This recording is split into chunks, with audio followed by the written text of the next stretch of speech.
Hello everyone, good evening. Welcome to Glance Academy. दोस्तों, आज हम लोग कवर करेंगे आपके आर ओ प्रीलिम्स 2025 में जो परीक्षा होने वाली है 27 जुलाई को। साथ ही साथ आपकी जो बिहार पीसीएस है और यूपी पीसीएस प्रीलिम्स 2025 जो 12 अक्टूबर को होने वाला है। इन तीनों के लिए ही जो सबसे इंपॉर्टेंट आप लोगों के लिए करंट अफेयर्स की सीरीज होती है, जिसका नाम होता है आई दृष्टि करंट अफेयर्स। ठीक है, उसके हम लोग हैंड रिटन शॉर्ट नोट्स के माध्यम से सारी क्लास को कंप्लीट कर रहे हैं। अब तक टोटल 7 क्लास मैंने कंप्लीट करा दी हैं और आज हमारी थोड़ी सी क्लास लंबी होगी, जिसमें हम लोग संक्षिप्तियों के बारे में पढ़ेंगे। संक्षिप्तियों में हम लोग सबसे पहले जो पढ़ेंगे, जैसे कि राष्ट्रीय व्यक्तित्व कौन थे हैं, या फिर अंतर्राष्ट्रीय पर्सनालिटी कैसी, फिर पुरस्कार, फिल्म फेयर अवार्ड, ये सारी चीज़ों को आज हम कवर करेंगे। चैनल पे पहली बार हो तो सब्सक्राइब कर लेना, क्योंकि इससे पहले भी मैंने 6-7 लेक्चर्स में ये सारी क्लासेस को कंप्लीट करा दिया। आप लोग प्लीज़ फॉलो कर लेना प्लेलिस्ट में जाके, आई दृष्टि करंट अफेयर 2025 के नाम से। तो चलिए शुरू करते हैं बिना किसी लेट के। और साथ ही साथ एक लास्ट इन्फॉर्मेशन कि अगर इस पीडीएफ को आप लोग लेना चाहते हो तो आप मेरी व्हाट्सएप टीम से कांटेक्ट कर लेना 8527594636। यहाँ पर आप कांटेक्ट कर लोगे मेरी व्हाट्सएप टीम से, तो यहाँ पे जो भी पेड पीडीएफ का प्रोसेस होगा वो आपको अपडेट कर दिया जाएगा, जिससे आप इस पीडीएफ को परचेस कर सकोगे। तो चलिए शुरू करते हैं। इससे पहले की क्लास में हमने डिफेंस वगैरह पढ़ा था, एनवायरनमेंट पढ़ा था, और अब क्लास में पढ़ेंगे हम लोग नेशनल पर्सनालिटी। सबसे पहले सबसे इंपॉर्टेंट पर्सनालिटी जो आपकी है, शुभांशु शुक्ला जी के बारे में हम पढ़ेंगे। हालांकि मैंने इनके बारे में डिटेल से आप लोगों को शेयर किया था, एक्सियोम मिशन जो 4 भेजा गया था, कि जिस तरीके से ISS यानी इंटरनेशनल स्पेस स्टेशन में 4 लोगों को जो भेजा गया था, उसमें आपके एक्सियोम 4 मिशन में शुभांशु शुक्ला जी भी थे। तो यहाँ पर फिर से हम लोग इसको पढ़ लेते हैं कि 25 जून 2025 को इसरो के अंतरिक्ष यात्री शुभांशु शुक्ला, जो कि मिशन पायलट थे यहाँ पे एक्सियोम 4 मिशन के लॉन्च के साथ, राकेश शर्मा 1984 के बाद ये अंतरिक्ष में जाने वाले दूसरे भारतीय भी बन चुके। लेकिन अगर आपने कई बार स्टेटमेंट पढ़ा होगा कि तो पहले भारतीय हैं, तो दोस्तों वो पहला स्टेटमेंट जो आपने ये पढ़ा है, वो यहाँ पर इस चीज़ को ध्यान देना कि इंटरनेशनल स्पेस स्टेशन पर पहुंचने वाले ये पहले भारतीय, जबकि अंतरिक्ष में जाने वाले तो ये दूसरे भारतीय हो गए हैं। एक और इम्पॉर्टेंट चीज जान रखना कि हमारे उत्तर प्रदेश लखनऊ से रहने वाले हैं, इसलिए भी ये यूपी के प्रश्न में बन सकता है। और वे 26 जून 2025 को अंतर्राष्ट्रीय अंतरिक्ष स्टेशन पर पहुंचने वाले पहले भारतीय बन गए। जबकि अभी आपने क्या पढ़ा कि राकेश शर्मा के बाद वो दूसरे नंबर के भारतीय थे जो अंतरिक्ष में जा रहे थे, लेकिन ISS पर पहुंचने वाले पहले भारतीय थे। उनके साथ ही साथ 3 और यात्री भी थे, जैसे पेगी विट्सन अमेरिका से थे, स्लोवेट्स विनिस्की पोलैंड से थे, और टिबोर कंपू या कैपू ये हंगरी से भी, इन लोगों ने भी इस मिशन में पार्टिसिपेट किया था। आगे बात करेंगे राजीव मेनानी की। ये कौन है? देखो, 1 जून 2025 को वर्ष 2025-26 के लिए भारतीय उद्योग परिसंघ के नए अध्यक्ष चुने गए हैं। CII, इसकी जो नए अध्यक्ष कौन है? राजीव मेनानी जी हैं। भारत बायोटेक इंटरनेशनल की सह संस्थापक और प्रबंधक निदेशक सुचित्रा के इला ने वर्ष 2025-26 के लिए CII के उपाध्यक्ष के रूप में पदभार ग्रहण किया है। यानी यहाँ पर अध्यक्ष बने राजीव मेनानी और सुचित्रा के इला, जो कि भारत बायोटेक जो आपकी कंपनी है जिसने वैक्सीन वगैरह बनाए थे, इसके क्या नाम है, वायरस के, कोविड के, तो इनकी जो निदेशक है, मैनेजिंग डायरेक्टर हैं, ये इस समय CII की उपाध्यक्ष है। तो दोनों ही व्यक्तियों का नाम यहाँ से याद कर लेना।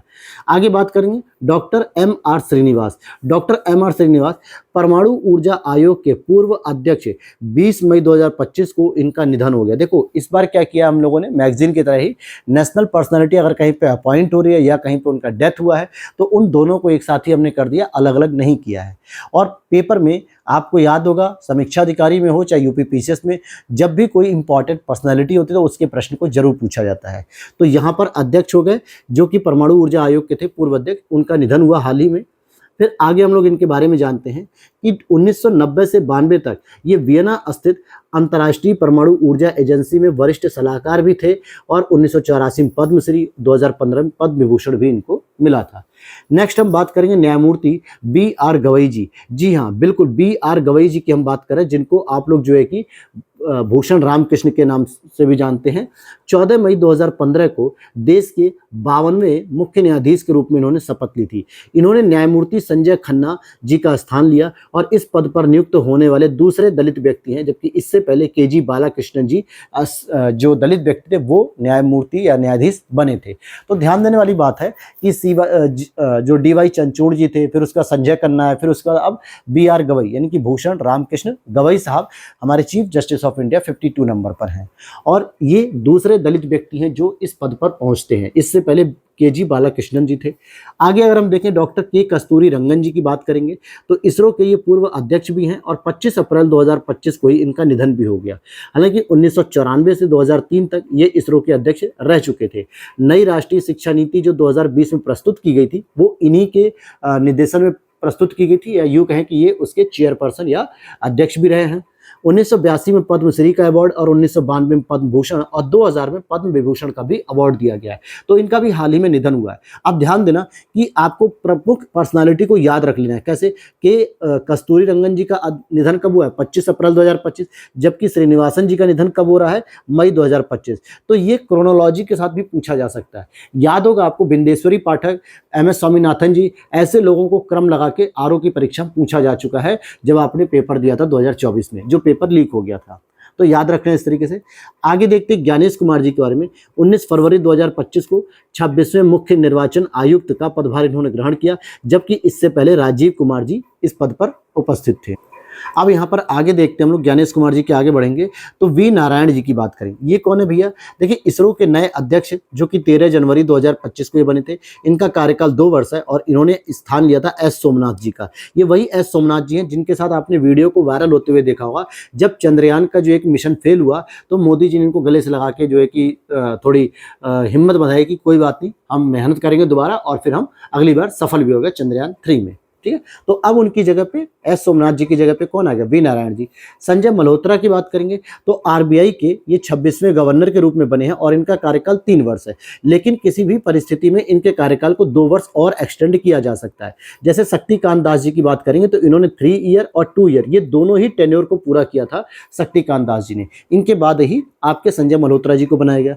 डॉक्टर मनमोहन सिंह की बात करेंगे, इंपॉर्टेंट पर्सनालिटी, हमारे जो है कि वित्त मंत्री भी रह चुके हैं, 1991 की नीति के जनककर्ता भी रहे एक तरीके से न्यू इकोनॉमी पॉलिसी के, और हमारे प्राइम मिनिस्टर भी रह चुके हैं। 26 दिसंबर 2024 को भारत के पूर्व प्रधानमंत्री जी का निधन हो गया।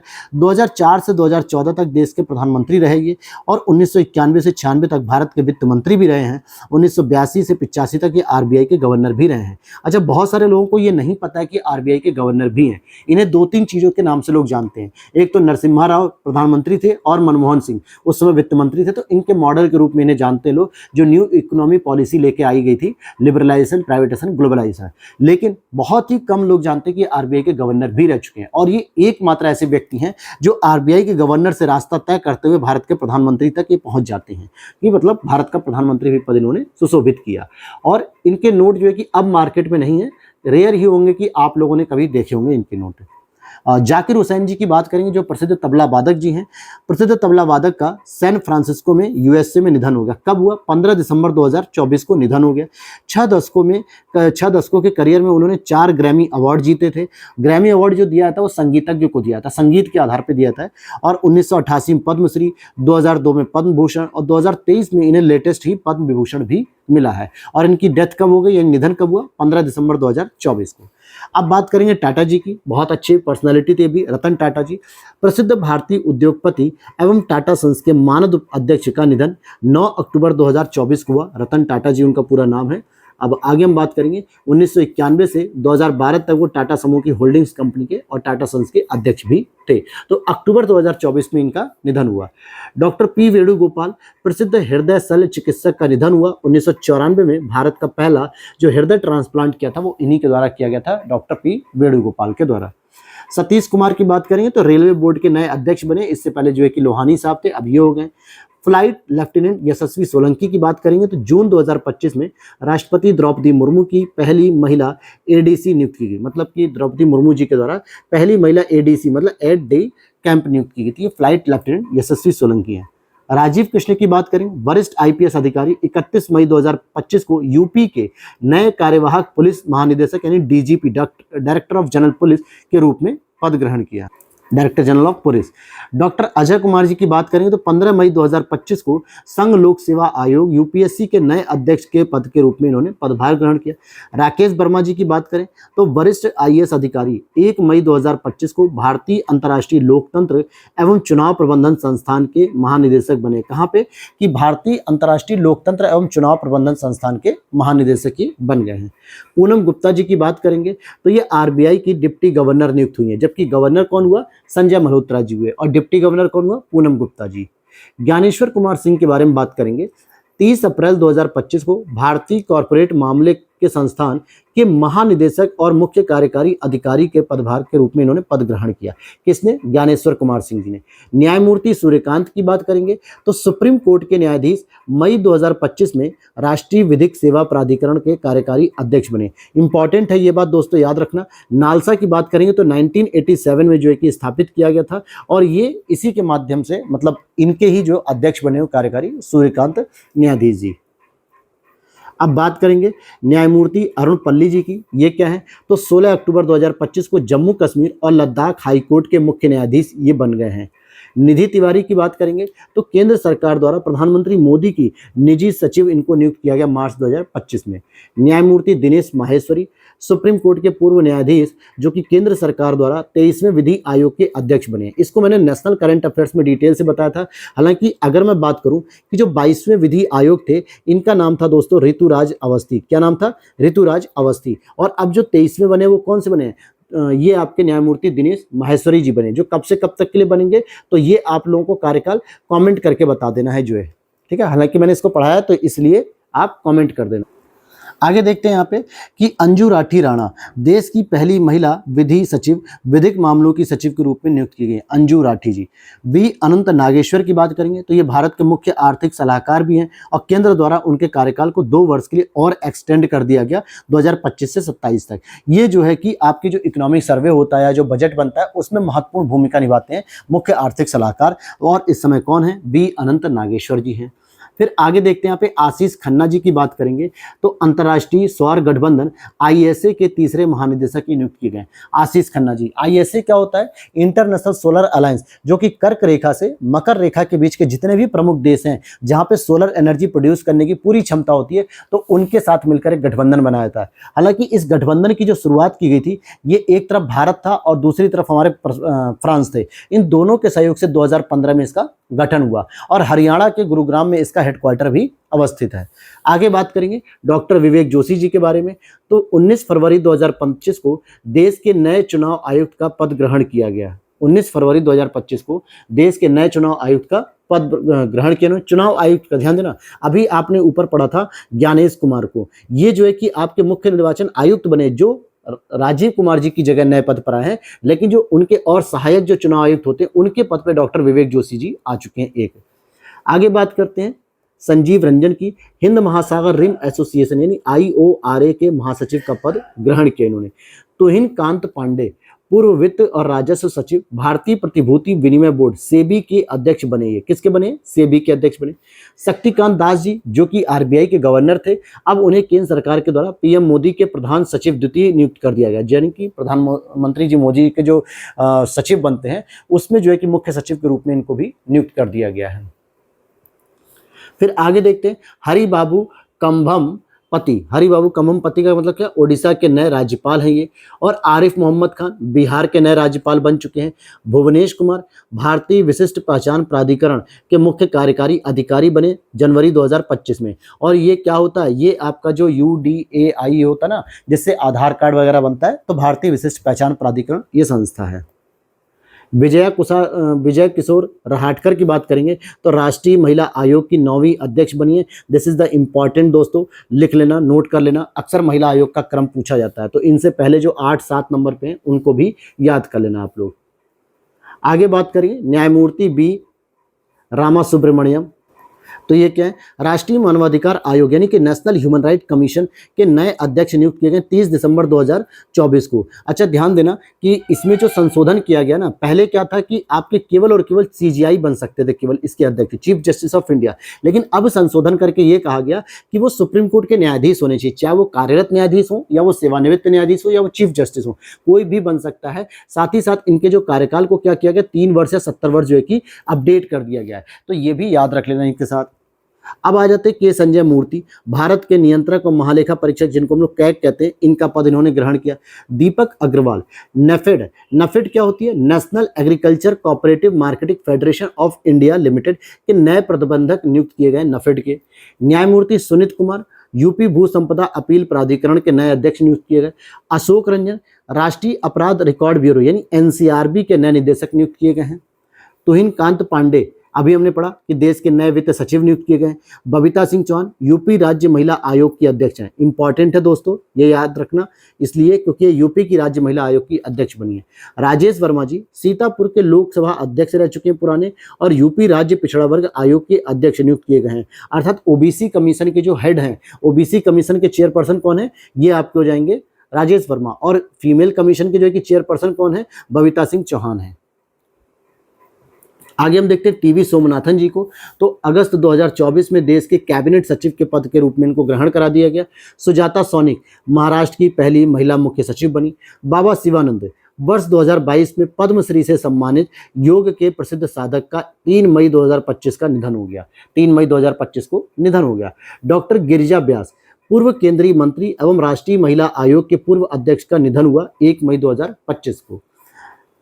और यह है दारीपल्ली रमैया, 2017 के पद्मश्री पुरस्कार से सम्मानित का निधन हो गया 12 अप्रैल 2025 को।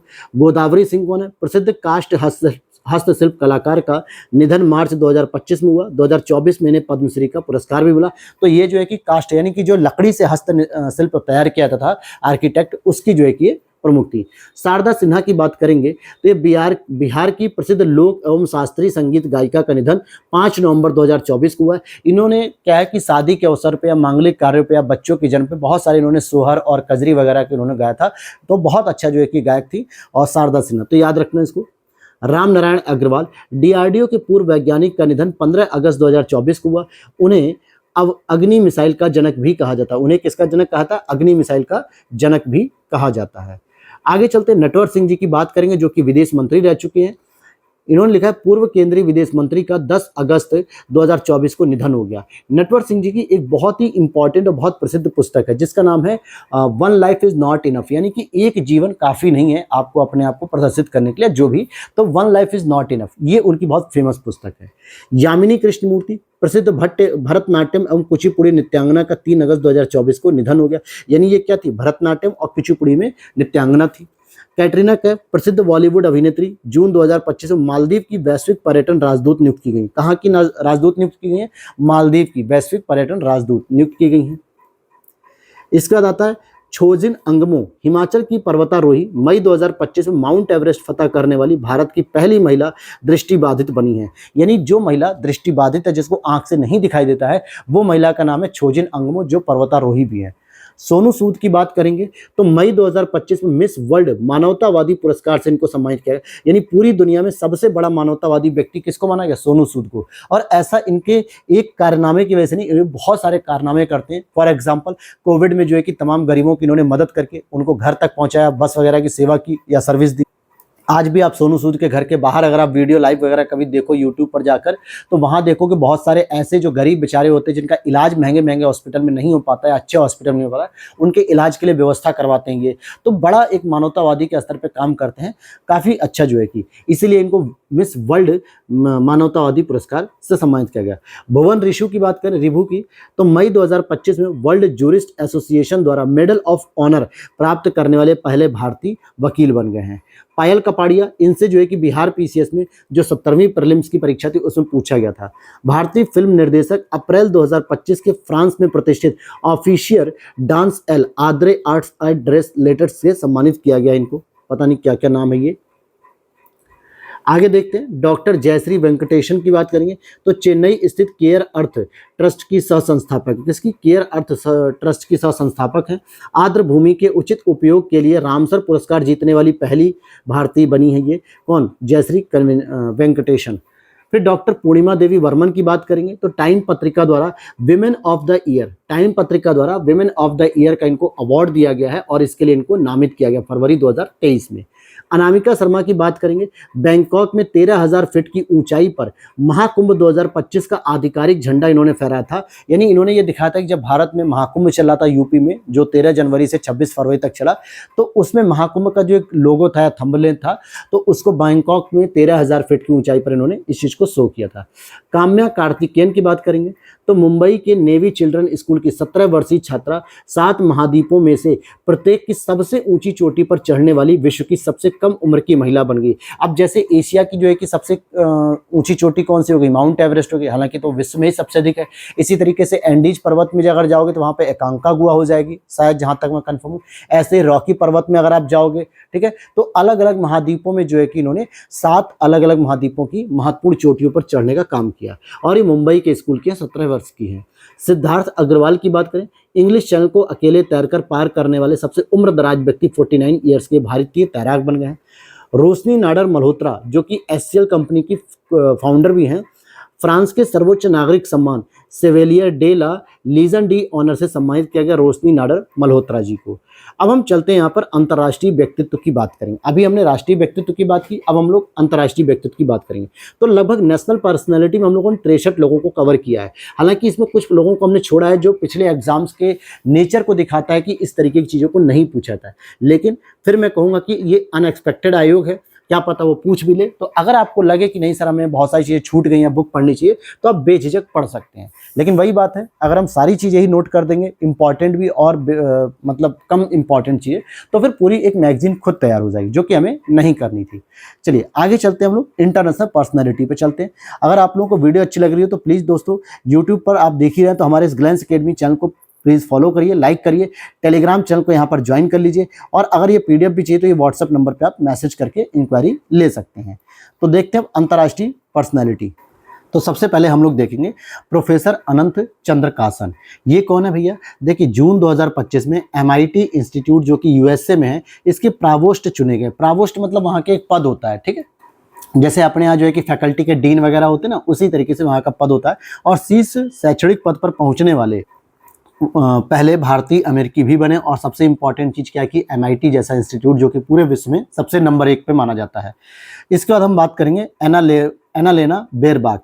2 जून 2025 को संयुक्त राष्ट्र महासभा के 80वें अधिवेशन की अध्यक्षता इन्होंने निर्वाचित की है और सितंबर 2025 में शुरू होने वाले 80वें सत्र की अध्यक्षता यही करेंगी। कौन करेगा?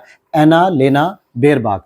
सुशांत ले। अच्छा आपको मैं बता दूं कि यूपीपीसीएस 2021 में या 22 में ये पूछा गया था कि 76वें जो महासभा आयोजित की जाती है संयुक्त राष्ट्र की, उसके अध्यक्ष है। तो इसका मतलब है कि यहाँ पे अध्यक्ष भी प्रश्न बन सकते हैं। सुशांत ले मई 2025 में ऑस्ट्रेलिया में लिबरल पार्टी की नेता चुनी गई और 13 मई 2025 को विपक्ष नेता के तौर पर ये पहली महिला बनी है। आगे बात करते हैं रॉबर्ट फ्रांसिस प्रीवोस्ट की। तो अमेरिकी धर्मगुरु 8 मई 2025 को नया पोप चुना गया। क्या कहा जा रहा है? अमेरिकी धर्मगुरु है ये, 8 मई 2025 को इनको नया पोप चुना गया।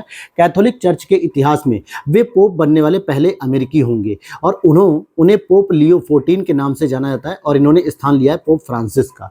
आगे बात करेंगे इथेल कैटरहेम जो कि यूके की इथेल 30 अप्रैल 2025 को गिनीज वर्ल्ड रिकॉर्ड्स द्वारा विश्व की सबसे बुजुर्ग महिला घोषित की गई है, जो कि 115 वर्ष 252 दिन की हैं। ठीक है, इथेल कैटरहम ये जो है कि विश्व की सबसे बुजुर्ग महिला घोषित है और यूके की हैं। आगे बात करेंगे पोप फ्रांसिस की, जिसकी जगह अभी यूएसए के एक नए पोप ने ली है। तो रोमन कैथोलिक चर्च के धर्मगुरु हैं ये। 21 अप्रैल 2025 को वेटिकन सिटी में इनका निधन हो गया। वेटिकन सिटी कौन सी है? ये इटली के अंतर ही जो है कि घिरी हुई एक कंट्री है।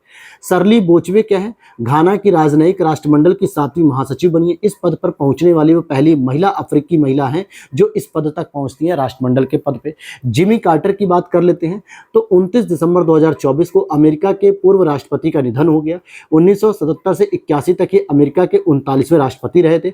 2002 में इन्हें नोबेल का शांति पुरस्कार भी मिला। 2025 में इनकी audio book Last Sundays in Plains Centennial Celebration को सर्वश्रेष्ठ audio book narration story telling recording का ग्रैमी पुरस्कार भी मिला। यानी इन्हें लास्ट में जाते जाते कुछ ना कुछ अच्छे अवार्ड्स भी मिले हैं। कौन? जिमी कार्टर के बारे में बात कर रहे हैं हम लोग।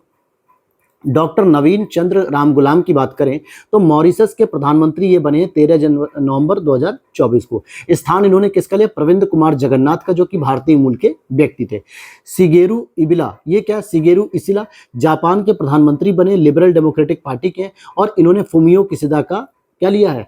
स्थान लिया, फुमियो किसिदा का। इससे पहले शिंजो आबे थे।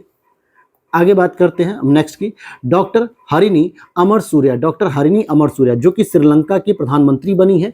23 सितंबर 2024 को अनारा दिसानायके ने श्रीलंका के राष्ट्रपति पद का पद ग्रहण किया और ये श्रीलंका की राष्ट्रपति बनती है हरिनी अमर सूर्या। पेंटो गटार्न शिवानात्रा, ये थाईलैंड की सबसे युवा प्रधानमंत्री अगस्त 2024 में बनी और वह इस देश की दूसरी महिला प्रधानमंत्री बनी, यानी थाईलैंड की दूसरी जो है कि महिला प्रधानमंत्री हैं। इसके बाद हम देखते हैं मोहम्मद यूनुस की बात करते हैं। तो प्रसिद्ध अर्थशास्त्री एवं नोबल शांति पुरस्कार विजेता 2006 में मोहम्मद यूनुस साहब हैं। बांग्लादेश की अंतरिम सरकार के प्रधान सलाहकार के रूप में इनको नियुक्त किया गया है।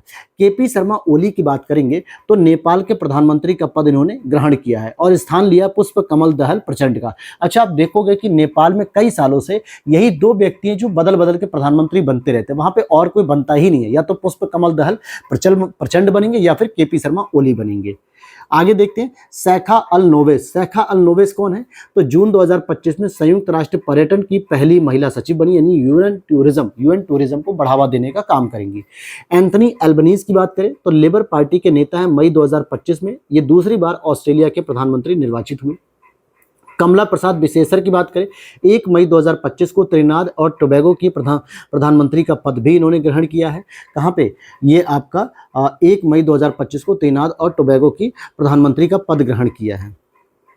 फिर आगे देखते हैं अजय भूषण पांडे जी को। ये 16 अप्रैल 2025 को एशियाई अवसंरचना निवेश बैंक यानी AIIB के उपाध्यक्ष नियुक्त किए गए हैं। ठीक है, ये मुख्य रूप से इसका जो हेडक्वार्टर वो संघाई में है। कहाँ पे? संघाई मतलब हो गया आपका चाइना के अंतर्गत आता है। फिर आगे बात करेंगे फ्रेडरिक मर्ज। 6 मई 2025 को जर्मनी के नए चांसलर का इन्होंने पद लिया। जैसे जर्मनी की जो चांसलर थी सबसे फेमस वो थी एंजेला मर्केल के बाद ओलास्फ करके एक बने हुए थे। फिर उसके बाद जो है कि फ्रेडरिक मर्ज बन गए। नटुम्बो नंदी नतहवाग, ये कौन है? नामीबिया की पहली महिला राष्ट्रपति 21 मार्च 2025 को है। इसको जरा याद कर लेना, क्योंकि इससे पहले अगर मैं आपको बताना चाहूंगा कि तंजानिया की महिला राष्ट्रपति सामिया सुलू हसन जो बनी थी वो पहली बार बनी थी राष्ट्रपति उस देश की, इसलिए वो प्रश्न 2022 के प्रीलिम्स में पूछ लिया गया था। तो ऐसे ऐसे प्रश्नों को जरूर हम लोग रखते हैं यार। बहुत सारे लोग कमेंट कर रहे थे, अब टीम को बता रहे थे कि सर आपने बहुत कुछ छोड़ दिया, आपने सारा कुछ छोड़ दिया। तो भाई सारी बुक नहीं पढ़नी होती है, आप प्रीवियस ईयर पेपर के ट्रेंड को फॉलो करो। भाई अगर प्रीवियस ईयर पेपर में आपको देखने को मिल रहा है कि अफ्रीकी कॉन्टिनेंट में किसी भी देश की अगर कोई महिला राष्ट्रपति बन रही पहली बार तो उसको पूछा गया एग्जामिनर ने, तो हमने जरूर ऐसे प्रश्नों को शामिल किया, ऐसे पॉइंट को नहीं छोड़ा है। बाकी पढ़ने को तो बहुत सारा ज्ञान है, पढ़ते रहो दुनिया भर का। पेपर निकालना है, स्मार्ट स्टडी करनी होती है और स्मार्ट स्टडी करने का मेथड प्रीवियस ईयर पेपर से मिलता है। और मैं कई बार आपको बताते चला हूं कि कहां कहां पे प्रश्न बने हैं प्रीवियस ईयर, और वो चीजें मैं आपके सामने रख रहा हूं। यमांडू ओरिसी की बात करें तो उरुग्वे के राष्ट्रपति का पद ग्रहण किया इन्होंने। माइकल मार्टिन की बात करेंगे तो आयरलैंड के प्रधानमंत्री बने हैं ये। अलेक्जेंडर लुकाशेंको की बात करें तो 7वीं बार ये बेलारूस के राष्ट्रपति बने, निर्वाचित हुए एक तरीके से। निकोलस मादुरो की बात करें तो तीसरी बार ये वेनेजुएला के राष्ट्रपति बने हैं। माया सेंडू की बात करें दूसरी बार ये मालदोवा के राष्ट्रपति बने हैं, फर्स्ट टाइम 2020 में बनी थी। और क्रिस्टन फ्रोस्टोडीटर की बात करें तो आइसलैंड की प्रधानमंत्री बनी है और आइसलैंड की सबसे युवा प्रधानमंत्री भी यही है। आगे देखते हैं इसके आगे। अब चलते हैं नेक्स्ट टॉपिक पे। प्रीति लोबाना की बात करें तो ये गूगल के द्वारा भारत की नई कंट्री मैनेजर और उपाध्यक्ष नियुक्त की गई हैं दिसंबर 2024 में, यानी गूगल के द्वारा। मसातो कांडा की बात करेंगे तो एशियाई विकास बैंक, एशियन डेवलपमेंट बैंक के 11वें अध्यक्ष बने। कौन बने? मसातो कांडा, और ये जापान से हैं। सुसी विल्स की बात करें व्हाइट हाउस यूएसए की चीफ ऑफ स्टाफ बनी है, और इस पद पर पहुंचने वाली पहली महिला है सुसी विल्स।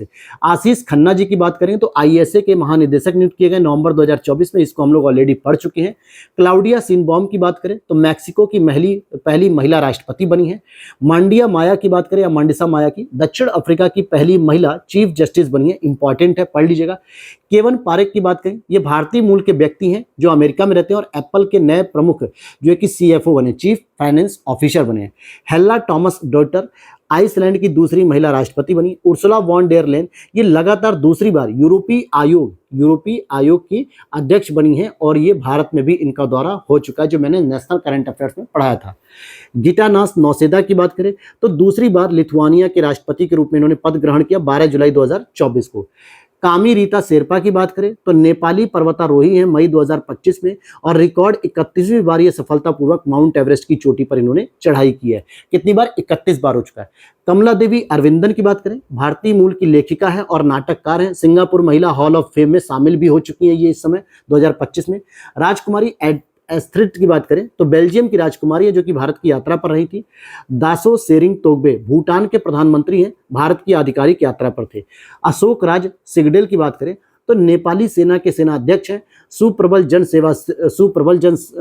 सेवाश्री जनरल भारत की राष्ट्रपति द्रौपदी मुर्मू द्वारा भारतीय सेना के जनरल की मानद रैंक प्रदान की गई है। प्रबोवो सुबियांतो ये इंडोनेशिया के राष्ट्रपति जो कि 26 जनवरी 2025 को भारत के 76वें गणतंत्र दिवस पर ये आमंत्रित थे मुख्य अतिथि के रूप में। जबकि वहीं 2024 में जब भारत का 75वां गणतंत्र दिवस आयोजित किया गया था तो इमैनुअल मैक्रों जो कि फ्रांस के राष्ट्रपति थे वो यहाँ पर आमंत्रित थे मुख्य अतिथि के रूप में। अब इसके बाद अगले पॉइंट पे चलते हैं, हम लोग राष्ट्रीय स्थलों की बात करेंगे, नेशनल प्लेसेस की बात करेंगे। तो अभी तक हम लोगों ने नेशनल में करीब 63 पर्सनालिटी को पढ़ा और इंटरनेशनल में 42 पर्सनालिटी को पढ़ा, और ये वही पर्सनालिटी जो पिछले वर्ष की परीक्षाओं से पता चलता है कि ऐसे ऐसे प्रश्न आयोग बार बार पूछता है। अब चलते हैं हम राष्ट्रीय स्थल की बात करें। सबसे पहले हम बात करेंगे बारडोली या बारदोली जो कि गुजरात में स्थित है। जी हाँ, वही बारदोली जहां पर गांधी और पटेल जी के नेतृत्व में आंदोलन हुआ था। देखिए क्या लिखा जा रहा है, 12 जून 2025 को गुजरात के बारडोली में 15 दिवसीय देशव्यापी विकसित कृषि संकल्प अभियान का समापन किया गया। समापन करने का मतलब है कि यहाँ पे इस अभियान की शुरुआत कहाँ हुई थी, तो शुरू 29 मई 2025 को पूरी ओडिशा में हुआ था। इसमें लगभग 1.12 करोड़ यानी लगभग 1.25 करोड़ किसानों से संवाद किया गया, 1 लाख से अधिक गांवों तक पहुंच सुनिश्चित की गई और 55,000 से अधिक जगह पे संवाद कार्यक्रम आयोजित किया गया। तो कह सकते हो कि बहुत बड़े स्तर पे जो है कि किसानों से संवाद करने की प्रक्रिया थी, बहुत बड़े स्तर पे कृषि में क्रांतिकारी परिवर्तन लाने की प्रक्रिया थी। शुरुआत इसकी पूरी ओडिशा से की गई थी, तो ये भी याद रखना 29 मई 2025 से, और 12 जून 2025 को बारदोली में इसे समाप्त किया गया। आगे बात करेंगे चेन्नई की अगर हम, तो 14 जून 2025 को चेन्नई में गरुड़ एरोस्पेस की नई कृषि ड्रोन स्वदेशीकरण सुविधा और 300 उत्कृष्टता केंद्रों का उद्घाटन किया गया। ठीक है, क्या लिखा जा रहा है, 14 जून 2025 को चेन्नई में गरुड़ एरोस्पेस की नई कृषि ड्रोन स्वदेशीकरण सुविधा और 300 उत्कृष्टता केंद्रों का उद्घाटन किया गया है। दीव की बात करेंगे, दमन दीव की, तो देश का पहला जिला है ये जो दिन की पूरी बिजली की मांग पूर्णतः सौर ऊर्जा से पूरी करता है। यानी दिन में जितनी भी बिजली चाहिए होती है दमन दीव में तो वहां पर जो है कि पूरी तरीके से सोलर पैनल पे निर्भर करता है। दीव ने कुल 11.88 मेगावाट सौर ऊर्जा के माध्यम से उपलब्धि हासिल की है। अब यहीं पर मैं आपको 2 गांव के बारे में बताता हूँ। देखो मोढेरा जो गाँव है आपका गुजरात के अंतर्गत, ये 24 यानी 24 घंटे की बिजली की आपूर्ति करता है सोलर पैनल से, और ये देश का पहला गांव है। लेकिन अभी मैंने आपको एक और गांव पढ़ाया था नेशनल करंट अफेयर्स में, मसाली करके एक गांव पढ़ाया था, मसाली गांव, ये भी सेम यही फीचर अपलोड करता है, यानी कि 24/7 आवर्स का। लेकिन ये पहला सीमावर्ती गांव हो जाता है क्योंकि ये सीमावर्ती क्षेत्र में पाया था गुजरात के, बिल्कुल पाकिस्तान के बॉर्डर वाले रीजन में। तो वो बता दिया। दीव के बारे में भी यहाँ पे हमने रिवाइज कर लिया। आइजोल की बात करें तो मई 2025 में मिजोरम की राजधानी आइजोल को राष्ट्रीय रेल नेटवर्क से जोड़ा गया, और यह उपलब्धि नई बैराबी सिरांग रेलवे लाइन के माध्यम से हुई। आइजोल पूर्वोत्तर की 4th राजधानी हो जाएगी जिसे रेलवे नेटवर्क से जोड़ा गया। इससे पहले असम जो है कि गुवाहाटी, ईटानगर आपके अरुणाचल प्रदेश और अगरतला त्रिपुरा हो जाएगा। तो इन सभी को जोड़ा जा चुका है। भुज की बात करते हैं, किसकी बात करते हैं, हम भुज की बात कर लेते हैं। भुज कहाँ पे, गुजरात में है। देखिए 26 मई 2025 को प्रधानमंत्री मोदी जी ने गुजरात के भुज में 53,400 करोड़ रुपए से अधिक की लागत वाली कई विकास परियोजनाओं का शिलान्यास व उद्घाटन किया है। यहाँ पर आप देखोगे खावड़ा रिन्यूएबल एनर्जी पार्क जो कि एशिया के सबसे बड़े नवीकरणीय ऊर्जा पार्कों में से एक है। इसमें उत्पन्न नवीकरणीय ऊर्जा के संचरण हेतु ट्रांसमिशन परियोजना की आधारशिला रखी गई है। क्या रखी गई, ट्रांसमिशन परियोजना की आधारशिला रखी गई। तो 26 मई 2025 को इसकी शुरुआत की गई थी मोदी जी के द्वारा। और यहीं पर आप देखो कि तापी में भी ultra super critical thermal power plant की इकाई का उद्घाटन भी किया गया है। अब इसके बाद दाहोद की बात करते हैं। ये क्या, दाहोद क्या होता है? तो ये जो जगह है आपके 26 मई 2025 को प्रधानमंत्री मोदी जी ने गुजरात के दोहाद में भारतीय रेलवे के लोकोमोटिव विनिर्माण संयंत्र का उद्घाटन किया है। इसमें 9000 हार्स पावर के इलेक्ट्रिक इंजन तैयार किए जाएंगे। कितने? 9000 हार्स पावर के इलेक्ट्रिक इंजन तैयार किए जाएंगे दाहोद में। ठीक है, आगे बात करते हैं बंगलुरु की। तो जून 2025 में बंगलुरु कर्नाटक आधिकारिक रूप से भारत की तेंदुआ राजधानी बन चुका है। क्या कह रहा हूं मैं, फिर से समझो। बंगलुरु जून 2025 में क्या हो चुका है कि कर्नाटक की आधिकारिक रूप से भारत की तेंदुआ राजधानी बन चुका है। कौन? लेपर्ड कैपिटल कह सकते हो। होलेमट्टी नेचर फाउंडेशन, एनएचएफ, होलेमट्टी नेचर फाउंडेशन के द्वारा एक वर्ष में किए गए एक वर्ष के सर्वेक्षण के अनुसार जो है कि इसे बंगलुरु के आसपास और झाड़ियों में वर्तमान में तेंदुओं की जो आबादी है वो लगभग 80 से 85 तक पहुंच गई। इसलिए बंगलुरु को क्या कहा जा रहा है? कैपिटल ऑफ लेपर्ड, यानी कि तेंदुए की राजधानी। महरौली की बात करते हैं तो मई 2025 में भारतीय पुरातत्व सर्वेक्षण ने नई दिल्ली के महरौली में स्थित महरौली पुरातत्व उद्यान में 16वीं शताब्दी की राजाओं की बावली के संरक्षण का कार्य सफलतापूर्वक किया है। ये दिल्ली के महरौली वाला जो स्थान है, ये वही स्थान है जहां पे कुतुब मीनार वगैरह संरक्षित है। चंद्रगुप्त यानी कि गुप्त काल का जो है कि मौर्य काल का है शायद, लौ जो आयरन पिलर कहते हैं ना, वो भी वहां पे संरक्षित है। ये सभी चीजें हैं। कालेश्वरम की बात करेंगे तो तेलंगाना के जयशंकर भूपालपल्ली जिले में स्थित कालेश्वरम में सरस्वती पुष्करालु कुंभ आयोजित किया गया था। एक त्यौहार होता है वहां का, जो बहुत बड़ा त्यौहार माना जाता है, तो उसका आयोजन किया गया था। कोझिकोड क्यों चर्चा में आया है? तो मई 2025 में कोझिकोड, जो कि केरल का एक शहर है, विश्व स्वास्थ्य संगठन WHO के Global Network for Age Friendly Cities and Communities में शामिल हुआ है। ठीक है, इसमें शामिल हुआ। इससे पहले कोझिकोड को यूनेस्को के द्वारा साहित्य शहर के रूप में भी मान्यता प्राप्त हो चुकी है। तो देखा जाए क्रिएटिव सिटीज के रूप में भी जाना जाता है कोझिकोड, साहित्य शहर के रूप में भी जाना जाता है, लिटरेचर सिटी। और अभी जो हम पढ़ रहे हैं मई 2025 में, तो Global Network for Age Friendly Cities and Communities पूछा जाता है। तो कहने का मतलब हो गया कि कोझिकोड एक बहुत ही संपन्न विविधताओं का देश है, यानी विविधताओं से संपन्न जो है कि क्षेत्र है ये। कुरनूल की बात करते हैं अगर हम आंध्र प्रदेश के अंतर्गत, तो कुरनूल इस जिले के निकट पिन्नापुरम में विश्व की पहली और सबसे बड़ी गीगावाट पैमाने की एकीकृत नवीकरणीय ऊर्जा परियोजना का दौरा किया गया है।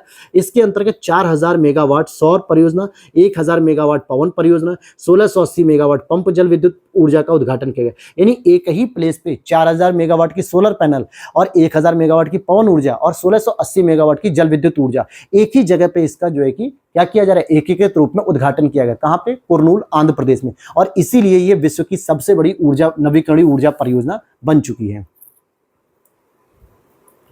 आगे बात करेंगे सिलवासा की बात करेंगे। प्रधानमंत्री नरेंद्र मोदी जी के द्वारा यूनियन टेरिटरीज दादर और नागर हवेली तथा दमन और दीव के इस शहर में 2580 करोड़ रुपए से अधिक की परियोजना की शुरुआत की गई और इसमें 450 बिस्तरों वाले नमो अस्पताल का उद्घाटन किया गया। कहां पे? सिलवासा में। सोलन जिले की बात करेंगे। हिमाचल प्रदेश के सीएम सुखविंदर सिंह सुक्खू ने इस जिले यानी कि सोलन जिले में दभोटा में उत्तर भारत के पहले 1 मेगावाट के हरित हाइड्रोजन संयंत्र की आधारशिला रखी है, जो 1 मेगावाट का और ये हरित हाइड्रोजन है। आगे बात करते हैं वडनगर की बात करेंगे। तो अमित शाह जी ने क्या किया? अमित शाह जी के द्वारा गुजरात के पुरातत्व अनुभवात्मक संग्रहालय प्रेरणा कॉम्प्लेक्स और वडनगर स्पोर्ट्स कॉम्प्लेक्स का उद्घाटन यहां पर किया गया है। यह भारत का पहला संग्रहालय होगा जहां पे आगंतुकों को एक पुरातात्विक स्थलों का अनुभवात्मक अनुभव मिलेगा, यानी उन्हें ऐसा लगेगा इस एरिया में घूमने पर, संग्रहालय में आने पर, कि ये सच में मतलब कि एंशिएंट पीरियड में वो जा चुके हैं, यानी एंशिएंट पीरियड में जो जीवन जी रहे हैं। कन्याकुमारी की बात कर लेते हैं। तो तमिलनाडु के सीएम MK स्टालिन के द्वारा तमिलनाडु के इस नगर में समुद्र तट पर भारत के पहले कांच के पुल यानी कि ग्लास ब्रिज का उद्घाटन किया गया है। यह पुल विवेकानंद रॉक मेमोरियल और 133 फीट ऊंची तिरुवल्लुर प्रतिमा को जोड़ता है। किसको जोड़ता है? 133 फीट की जो ऊंची तिरुवल्लुर जी की प्रतिमा है और विवेकानंद रॉक मेमोरियल, इन दोनों को आपस में कनेक्ट करता है ये कांच का पुल, जिसको हम लोग ग्लास ब्रिज भी कहते हैं। लेह की बात करें तो उत्तर प्रदेश नहीं, यूनियन टेरिटरीज लद्दाख के इस जिले में भारत के पहले ग्रीन हाइड्रोजन ईंधन स्टेशन का उद्घाटन भी किया गया है। बहराइच की बात कर लेते हैं। देखिए बहराइच की अगर हम बात करें तो 10 जून 2025 को यूपी के सीएम योगी आदित्यनाथ ने बहराइच में महाराजा सुहेल देव स्मारक का लोकार्पण किया और सुहेल देव की 40 फीट ऊंची नवीन प्रतिमा का अनावरण किया। तो कहां पे? बहराइच में ही। होलंबी कला की बात करेंगे, होलंबी कला, तो जून 2025 में दिल्ली सरकार ने होलंबी कला में देश का पहला समर्पित इलेक्ट्रॉनिक कचरा यानी ई वेस्ट इको पार्क विकसित करने की घोषणा की। ये कहाँ पे, दिल्ली में स्थित है होलंबी कला, और यहाँ पे देश का पहला ई वेस्ट को इको पार्क विकसित करने की घोषणा की गई है, जो आपका इलेक्ट्रॉनिक कचरा होता है उसको डंप करने के लिए, उसको रिसाइकिल करने के लिए। आगे देखते हैं अलीद्वारपुर। अलीद्वारपुर में अगर हम देखें क्या हो रहा है कि 29 मई 2025 को प्रधानमंत्री नरेंद्र मोदी जी ने पश्चिम बंगाल के अलीद्वारपुर में सिटी गैस वितरण परियोजना, जिसकी लागत 1010 करोड़ रुपए से अधिक की, इसकी आधारशिला रखी। कहां पर रखी है ये? अलीद्वारपुर में, पश्चिम बंगाल में। किसकी रखी? सिटी गैस वितरण परियोजना की। इंदौर की बात करें तो मई 2025 में इंदौर को आधिकारिक तौर पे भारत का पहला भिखारी मुक्त शहर घोषित किया गया। यानी यहाँ पर कोई भी ऐसा व्यक्ति नहीं है जो भीख मांगता हो, कोई भिखारी नहीं है यहाँ पे। इंदौर में बिचौली हब्सी स्वच्छ भारत मिशन शहरी के तहत भारत का पहला सार्वजनिक निजी भागीदारी मॉडल आधारित हरित कचरा प्रसंस्करण संयंत्र की स्थापना भी मार्च 2025 में की गई है। किसमें की गई? मार्च 2025 में की गई है। आगे बात करें गांधीनगर की, ठीक है, गांधीनगर की, तो केंद्रीय मंत्री जयंत चौधरी जी के द्वारा, केंद्रीय मंत्री जयंत चौधरी जी के द्वारा गांधीनगर गुजरात में राष्ट्रीय कौशल विकास निगम और पंडित दीनदयाल ऊर्जा विश्वविद्यालय द्वारा संयुक्त रूप से, फिर से समझ लो इस चीज को, कि केंद्रीय मंत्री जो जयंत चौधरी हैं, इन्होंने गांधीनगर गुजरात में राष्ट्रीय कौशल विकास निगम, ठीक, और पंडित दीनदयाल ऊर्जा विश्वविद्यालय द्वारा संयुक्त रूप से आपकी स्थापित उत्कृष्टता केंद्र का शुभारंभ किया। किसने किया? जयंत चौधरी, केंद्रीय मंत्री, जो कि बागपत से सांसद हैं। आगे बात करें नई दिल्ली की, तो केंद्रीय मंत्री गजेंद्र सिंह शेखावत द्वारा यहां स्थित यूनेस्को विश्व धरोहर स्थल हुमायूं के अकबरे मतलब मकबरे में बने विश्व धरोहर स्थल संग्रहालय का उद्घाटन किया है। किसका उद्घाटन किया? संग्रहालय का, विश्व धरोहर स्थल संग्रहालय। यानी कि यहाँ पे क्या, जितनी भी भारत की धरोहरें हैं, 44 लगभग धरोहरें हैं, तो इनको इस म्यूजियम में प्रदर्शित किया जाएगा। छोटे छोटे जो है कि उसकी प्रोटोटाइप टाइप का बना के उनको प्रदर्शित किया जाएगा, उस कल्चर को दिखाया जाएगा। तो कहाँ पे है ये? हुमायूं के मकबरे में। आगे देखते हैं बड़े सट्टी गांव। बड़े सट्टी गांव क्या है ये दोस्तों? ये बड़े सट्टी जो गांव है, ये आपका छत्तीसगढ़ के सुकमा जिले में स्थित यह गांव बस्तर संभाग का पहला नक्सल सदस्य मुक्त ग्राम पंचायत बन गया। यानी यहाँ पे कोई भी नक्सल सदस्य नहीं है। छतरपुर की बात करें, या छतरपुर होना चाहिए था, प्रधानमंत्री नरेंद्र मोदी ने एमपी के इस जिले के गढ़ा गांव में बाबा बागेश्वर धाम चिकित्सालय एवं विज्ञान अनुसंधान संस्थान की आधारशिला रखी। किसकी? बाबा बागेश्वर धाम। तो आप जो बाबा बागेश्वर धाम का जो है कि वो सुनते हैं, प्रवचन वगैरह जो सुनते हैं, उससे संबंधित है ये। नारायणपेट की बात करें तो नारायणपेट की अगर हम बात करते हैं तो तेलंगाना के इस जिले में स्थित मुदुमल मेगालिथिक मेनहिर राज्य का दूसरा यूनेस्को विश्व धरोहर स्थल नामित किया गया है। फिर आगे बात करते हैं तिग्राना और मिठातल गांव की बात करें तो हरियाणा सरकार के द्वारा भिवानी जिले में स्थित 4400 वर्ष पुराने 2 हड़प्पा स्थल संरक्षित पुरातात्विक स्थल घोषित किए गए। कहां पे? हरियाणा सरकार द्वारा भिवानी जिले में स्थित है। ये कौन कौन? तिग्राना और मिठातल। ये है क्या? दोनों ही हड़प्पाई स्थल है। कहां पर पाए गए? हरियाणा में पाए गए हैं। रीवा की बात करें, रीवा जिला केंद्रीय चिड़ियाघर प्राधिकरण द्वारा नई दिल्ली द्वारा एमपी के इस जिले में गोविंदगढ़ क्षेत्र में भारत का पहला सफेद बाघ प्रजनन केंद्र स्थापित करने की प्रस्तावना को मंजूरी मिली है। कहां पर होगा? तो ये रीवा में हो जाएगा। क्या होगा रीवा में? अगर आप देखोगे सफेद बाघ प्रजनन केंद्र को स्थापित करने की मंजूरी मिल चुकी है। डिब्रूगढ़ की बात करेंगे अगर हम, डिब्रूगढ़ की, तो देखो डिब्रूगढ़ की अगर हम बात करेंगे तो गणतंत्र दिवस के अवसर पर असम के सीएम हेमंत बिस्व शर्मा द्वारा इस जिले को राज्य की दूसरी राजधानी बनाने की घोषणा की गई है और पहली राजधानी दिसपुर है। ठीक है, ध्यान से समझो इसको कि असम के सीएम जो हेमंत बिस्व शर्मा है, इन्होंने कहा कि हम डिब्रूगढ़ को दूसरी राजधानी बनाएंगे, जबकि पहली राजधानी हमारी दिसपुर है। आ जाओ गुनेरी गांव की बात कर लेते हैं। देखो गुनेरी गांव गुजरात सरकार के द्वारा कच्छ जिले के लखतर तहसील में स्थित इस गांव का 32.78 हेक्टेयर क्षेत्र जो कि एक प्राकृतिक इनलैंड मैंग्रोव स्थल है, ये गुजरात का पहला जैव विविधता धरोहर स्थल घोषित कर दिया गया है। यानी गुनेरी गांव को क्या किया गया है? गुजरात का पहला बायोडायवर्सिटी साइट घोषित किया गया है, जो कि 32.78 हेक्टेयर क्षेत्र से समेत है, जो कि मैंग्रोव स्थल के रूप में है। आगे देखते हैं, यहाँ पे चेन्नई के बारे में बात करेंगे तो तमिलनाडु के इस शहर में भारत का पहला मधुमेह बैंक बायो बैंक स्थापित किया गया। भोपाल की बात करते हैं अगर हम, एमपी के इस शहर में आयोजित अंतर्राष्ट्रीय गीता महोत्सव में गीता जयंती के अवसर पर लगभग 7000 से अधिक व्यक्तियों द्वारा सस्वर गीता का पाठ कर गिनीज वर्ल्ड रिकॉर्ड्स के नाम दर्ज किया गया है। तो क्या कहा गया है? एमपी के इस शहर में आयोजित अंतर्राष्ट्रीय गीता महोत्सव में गीता जयंती के अवसर पर लगभग 7000 से अधिक व्यक्तियों द्वारा सस्वर गीता का पाठ हटकर गिनीज वर्ल्ड रिकॉर्ड्स बना लिया गया है। बंगलुरु की बात करेंगे तो उबर द्वारा कर्नाटक के इस शहर में महिला चालकों के साथ महिला सवारियों की विशेष बाइक टैक्सी सेवा को शुरू किया गया, जिसका नाम रखा गया मोटो। क्या नाम रखा गया? मोटो वुमेन की शुरुआत की गई। कहां पर की गई ये चीज? अगर आप इसको जानना चाहो तो फिर से देख लो, बंगलुरु में शुरू किया गया है। आगे बात करेंगे करनाल की। देखो हरियाणा का एक शहर है, हरियाणा का, जो कि प्रधानमंत्री नरेंद्र मोदी जी के द्वारा हरियाणा के इस शहर में महाराणा प्रताप बागवानी विश्वविद्यालय के नए परिसर का शिलान्यास किया गया। दिस इज द इंपॉर्टेंट, क्या किया गया? महाराणा प्रताप बागवानी विश्वविद्यालय के नए परिसर का उद्घाटन किया गया, यानी शिलान्यास किया गया है। ठीक है, करनाल में।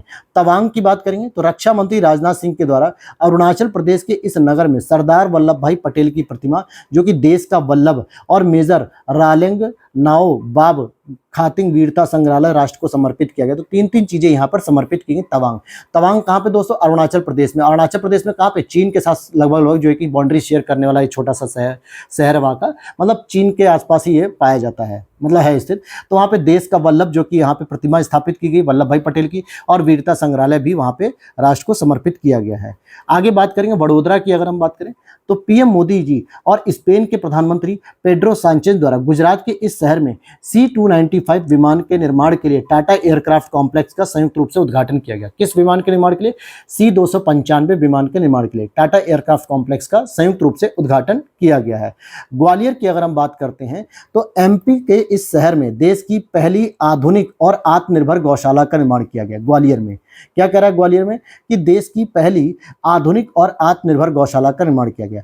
लातूर की अगर हम बात करें तो राष्ट्रपति द्रौपदी मुर्मू द्वारा महाराष्ट्र के इस जिले के उदगीर में जो है कि नवनिर्मित विश्व शांति बुद्ध विहार का उद्घाटन किया गया है। कहां पर? और इसका जो है कि द्रौपदी मुर्मू जी के द्वारा उद्घाटन किया गया। नवनिर्मित विश्व शांति बुद्ध विहार का उद्घाटन किया गया महाराष्ट्र में। अब आ जाते हैं हम लोग अंतर्राष्ट्रीय स्थलों की बात करते हैं। निकारागुआ की अगर हम बात करें, सबसे पहले निकारागुआ क्या है? एक देश है। देखो 2 जून 2025 को निकारागुआ विश्व व्यापार संगठन WTO के मत्स्य पालन सब्सिडी को औपचारिक रूप से स्वीकार करने वाला 101वां देश है। जैसे WTO वर्ल्ड ट्रेड ऑर्गेनाइजेशन के द्वारा क्या होता है, मत्स्य पालन से संबंधित सब्सिडी जो है कि प्रदान की जाती है, उसको स्वीकार करने वाला निकारागुआ 101वां देश हो गया। भूटान की बात करें अंतर्राष्ट्रीय स्तर पर तो मई 2025 में भूटान और बिनांस पे ने विश्व की पहली राष्ट्रीय पर्यटन भुगतान प्रणाली की शुरुआत की। किसने? बिनांस पे और भूटान ने मिलकर। यह बिनांस पे और डीके बैंक द्वारा संचालित की जा रही है।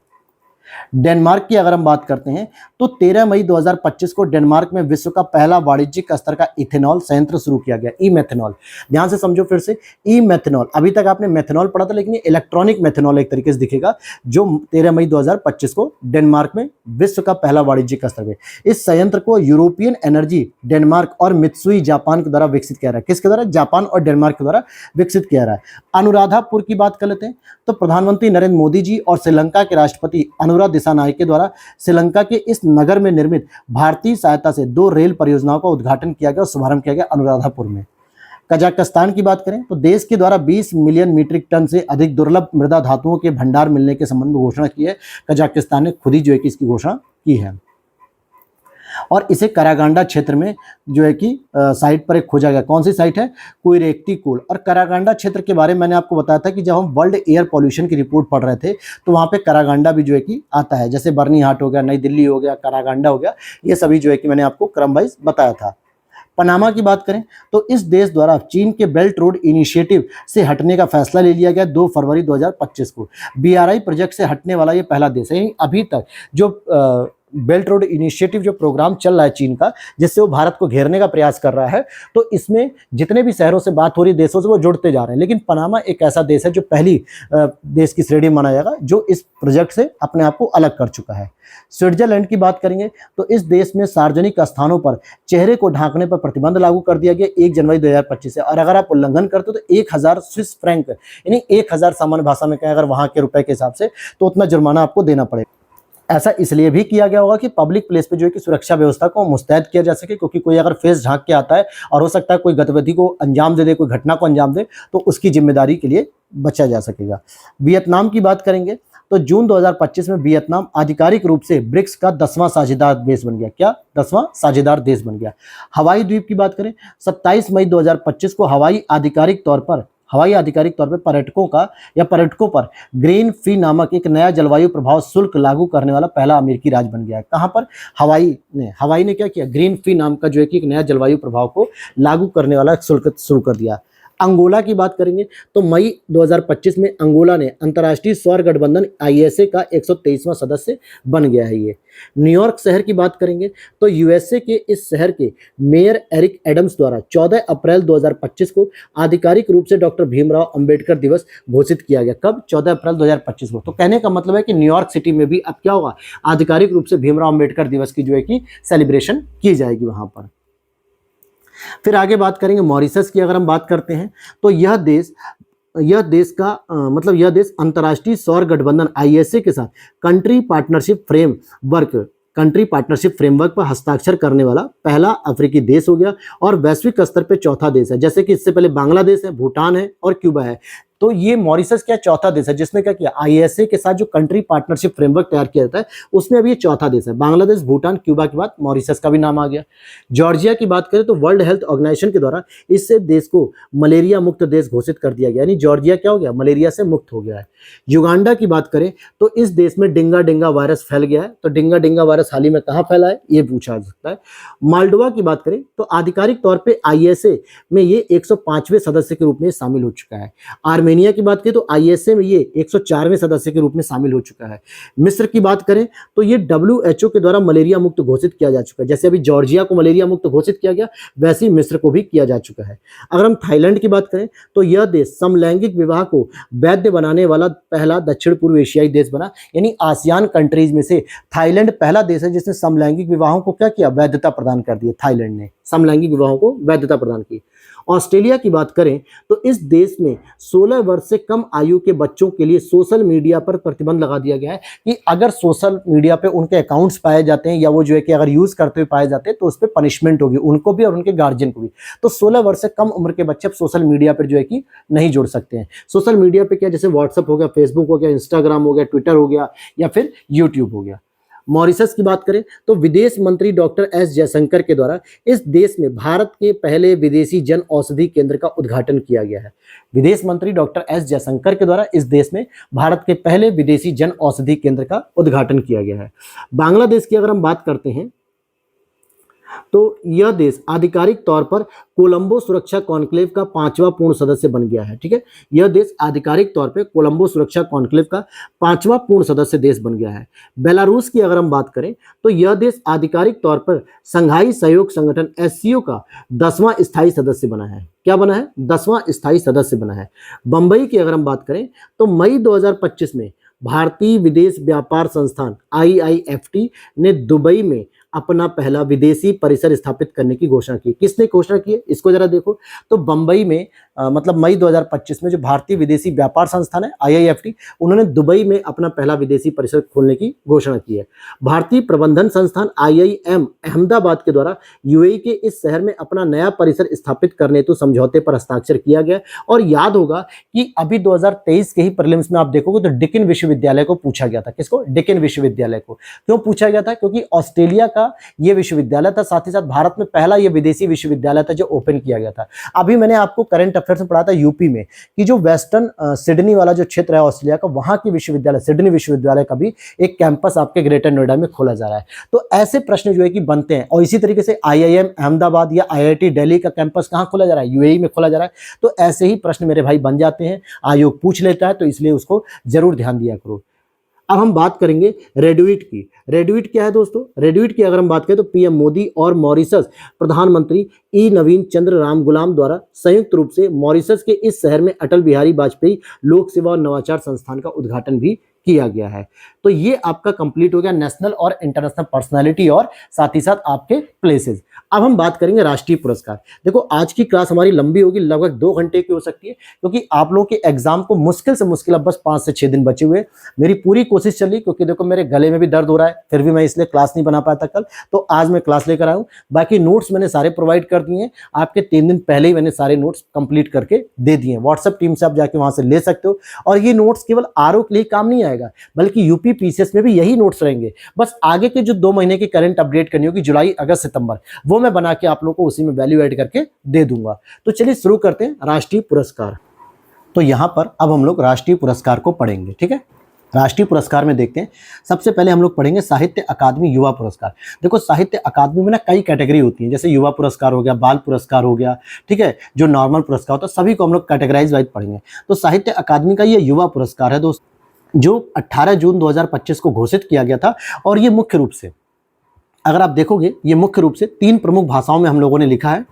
पहला आपका आ जाएगा हिंदी भाषा के लिए पार्वती तिर्की, जो कि उनकी कविता है फिर उगना, यानी पार्वती तिर्की को दिया गया है युवा पुरस्कार साहित्य अकादमी का हिंदी भाषा के लिए। अंग्रेजी भाषा के लिए दिया गया अद्वैत कोठरी को, जो उनका उपन्यास है Siddharth the boy who became the Buddha, यानी कि सिद्धार्थ था जो कि बुद्ध बन गया, भगवान बुद्ध के बारे में कहा गया। उर्दू भाषा में नेहा रुबाब जी को मिला, रुबाब जी को उनका उपन्यास था मजहरुल हक तारीख ए आज़ादी हिंद का फरामोश करदा कायद करके, ये उनकी एक उपन्यास है ये तरीके का। तो ये 3 आपके पुरस्कार आपने पढ़े। अब आ जाओ साहित्य अकादमी का बाल साहित्य पुरस्कार। देखो ये था आपका साहित्य अकादमी का युवा पुरस्कार, अब हम पढ़ेंगे साहित्य अकादमी का बाल साहित्य पुरस्कार, जो ये भी 18 जून 2025 को घोषित किया गया। हिंदी भाषा में सुशील शुक्ल को मिला, कहानी संग्रह था 1/12। अंग्रेजी भाषा में नितिन कुशलप्पा को मिला, जो कि कहानी संग्रह दक्षिण south Indian myths and fabulous retold हो गया। संस्कृत भाषा में प्रीति पुजारा को मिला, जो कि कविता है इनकी बाल विश्वम, क्या है बाल विश्वम। अब आते हैं हम राष्ट्रीय भूविज्ञान पुरस्कार। राष्ट्रीय भूविज्ञान पुरस्कार, इसके बारे में अगर हम देखते हैं तो 27 मई 2025 को केंद्र सरकार के द्वारा प्रदान किया गया आजीवन उपलब्धि लाइफ टाइम अचीवमेंट पुरस्कार के लिए, जो कि भूविज्ञान पुरस्कार किसको मिला, प्रोफेसर श्याम सुंदर जी को, जो कि एक वरिष्ठ INSA जो है कि अधिकारी है, ठीक है, इंडियन नेशनल साइंस एकेडमी जिसे हम कहते हैं। राष्ट्रीय युवा भूवैज्ञानिक पुरस्कार किसको मिला, ध्यान देना कि ये जो था भूवैज्ञानिक पुरस्कार, ये अचीवमेंट था, लाइफ टाइम अचीवमेंट जो है आजीवन उपलब्धि, तो प्रोफेसर श्याम सुंदर राय को मिला। लेकिन राष्ट्रीय युवा भूवैज्ञानिक पुरस्कार की अगर हम बात करें तो ये शुभोमन नियोगी को मिला। किसको मिला, शुभोमन नियोगी, वरिष्ठ भूविज्ञानी थे। अब नेक्स्ट इन्होंने शुरू किया है इस बार रक्षा अलंकरण पुरस्कार, जो कि रक्षा से संबंधित है। रक्षा अलंकरण पुरस्कार 22 मई 2025 को राष्ट्रपति द्रौपदी मुर्मू जी के द्वारा इसको प्रदान किया गया। कीर्ति चक्र से जो सम्मानित व्यक्ति थे उनका नाम अगर हम पढ़ते हैं तो मेजर मल्ला राम गोपाल नायडू, जो कि भारतीय सेना से सम्मानित है, और दूसरे मेजर मंजीत, ये भी भारतीय सेना से सम्मानित है। तो इनको कीर्ति चक्र प्रदान किया गया। लेकिन वहीं कुछ लोग ऐसे थे कीर्ति चक्र प्राप्त करने वाले जो कि मरणोपरांत हो गए, यानी कि जिनका निधन हो गया। Rifleman Ravi Kumar ji, colonel Manpreet Singh, police उपाधीक्षक हुमायूं भट्ट कह सकते हो, और जम्मू कश्मीर पुलिस से थे, और नायक दिलावर खान। तो दिलवर खान जो है, ये सभी लोगों को रक्षा अलंकरण का पुरस्कार मिला है। अब एक और प्रश्न बनता है सरस्वती पुरस्कार, ठीक है। 34वां सरस्वती सम्मान की बात करें तो प्रसिद्ध संस्कृत विद्वान महामहोपाध्याय भद्रेश दास स्वामी जी को प्रदान किया गया। किसको प्रदान किया गया, महामहोपाध्याय भद्रेश दास स्वामी जी को प्रदान किया गया 34वां सरस्वती सम्मान। और उनकी एक पुस्तक थी स्वामी नारायण सिद्धांत सुधा, जो कि संस्कृत भाषा में लिखी गई थी, इसके लिए प्रदान किया गया।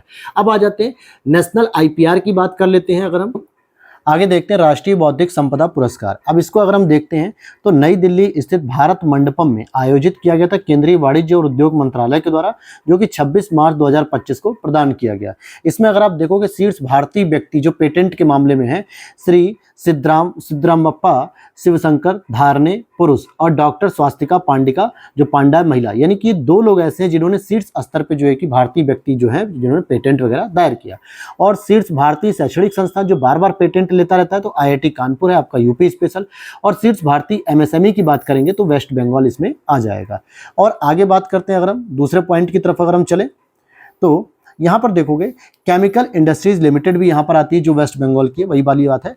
राष्ट्रीय धन्वंतरी आयुर्वेद पुरस्कार, अब धन्वंतरी जी के नाम पे आयुर्वेद जो पुरस्कार संचालित होते हैं 2024 में आयुष मंत्रालय के द्वारा भारत सरकार द्वारा निम्न 3 चिकित्सकों को प्रदान किए गए।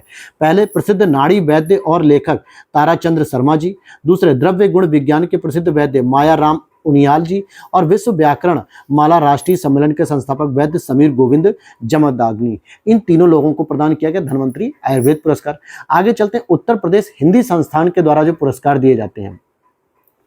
उत्तर प्रदेश हिंदी संस्थान के द्वारा जो पुरस्कार दिए जाते हैं, जिसमें कि 2023 के बाल साहित्य सम्मान की बात करेंगे। जैसे जनवरी 2025 में घोषित हो रहा है 2023 वाला यूपी हिंदी संस्थान के द्वारा घोषित होता है। जैसे सुभद्रा कुमारी चौहान महिला बाल साहित्य सम्मान किसको मिला, डॉक्टर करुणा पांडे लखनऊ के हैं। सुभद्रा कुमारी चौहान महिला बाल साहित्य सम्मान किसको मिला दोस्तों, डॉक्टर करुणा पांडे लखनऊ की। पर कि सोहन लाल द्विवेदी बाल कविता सम्मान किसको मिला, डॉक्टर RP सारस्वत, ये सहारनपुर से सम्मानित है। अब आ जाते हैं साहित्य अकादमी पुरस्कार। देखो ऊपर मैंने बताया था साहित्य अकादमी बाल पुरस्कार, साहित्य अकादमी युवा पुरस्कार, अब यहाँ पे हम साहित्य अकादमी पुरस्कार की बात करते हैं। साहित्य अकादमी संस्थान के द्वारा 21 भारतीय भाषाओं में इस वार्षिक पुरस्कार की घोषणा की जाती है। कितने भाषाओं में? 21 भारतीय भाषाओं में इस पुरस्कार की घोषणा की जाती है।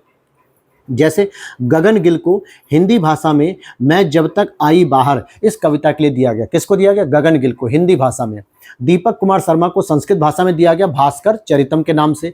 और मुकुट मणिराज को राजस्थानी भाषा में दिया गया गांव और अम्मा, ठीक है, इस कविता के लिए। तो ये गगन गिल हिंदी भाषा हो गया, संस्कृत भाषा हो गया और राजस्थानी भाषा में मुकुट मणिराज जी को हो गए। अब आते हैं 34वां व्यास सम्मान। जैसे अभी हम लोगों ने सरस्वती सम्मान पढ़ा था, वैसी व्यास सम्मान है जो कि के बिरला फाउंडेशन के द्वारा हिंदी की प्रसिद्ध लेखिका सूर्यबाला को प्रदान करने की घोषणा की गई है। उन्होंने क्या कविता लिखी है, उपन्यास लिखा? तो कौन देश को वासी वेणु की डायरी, ये उनका उपन्यास था जिसके लिए उसे मिला सूर्यबाला जी को। 5वां राष्ट्रीय जल पुरस्कार की अगर हम बात करें, इसमें स्टेट को जो है कि मतलब प्रदर्शित किया था कि कौन सा राज्य बढ़िया प्रदर्शन कर रहा है जल पुरस्कार के लिए, जल के लिए, मतलब जल संरक्षण के लिए। तो राष्ट्रपति द्रौपदी मुर्मू जी के द्वारा आयोजित किया गया और दिया गया अक्टूबर 2024 में। यहाँ पर देखो कि सर्वश्रेष्ठ जो राज्य है आपका ओडिशा होता है, जो जल संरक्षण में नंबर 1 है, और दूसरे नंबर पे हमारा यूपी आता है, और पुदुचेरी तथा गुजरात एक साथ तीसरे नंबर पर आते हैं राष्ट्रीय जल पुरस्कार में। तो ओडिशा, यूपी और पुदुचेरी, गुजरात हो गए। सर्वश्रेष्ठ अगर हम जिले की बात करें पूरे भारत भर में, तो पूरे भारत में जो सर्वश्रेष्ठ जिला था वो विशाखापत्तनम था, जो आंध्र प्रदेश के अंतर्गत था, जो कि दक्षिणी क्षेत्र में, जैसे अगर हम भारत को 4-5 जोन में बांट दें, पश्चिमी, मध्य, पूर्वी, दक्षिणी, तो उसमें बांदा यूपी का और गारबंदल ये जो है कि गारदम्बल करके होना चाहिए जम्मू कश्मीर का, ये उत्तरी क्षेत्र संयुक्त विजेता के रूप में हो जाएंगे। सर्वश्रेष्ठ ग्राम पंचायत कौन थी जिसने जल संरक्षण में बेहतर काम किया?